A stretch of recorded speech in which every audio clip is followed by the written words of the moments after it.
اجرای محدوده طرح ترافیک میتونه معضل ترافیک شیراز کاهش بده؟ به نظر من اگر نه اینجا نمیتونه حل کنه. آقا ببخشید چه برتر برسین جناب؟ او برسین اینجا اول اگه دوست داشتی بعد بی جلو دور باشه.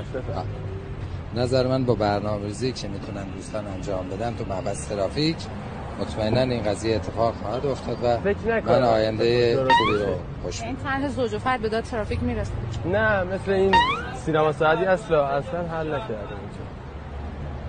کثافت بیشرف بیخاصیت کثافت مدرسه قیافت و به میمون آشنا کثافت نه قشوی یادی اون باشه اون بسته تلوگه بسته ما کثافت دیگر طبیعت نکنه تیکیشت طبیعت نکنه بسکم باش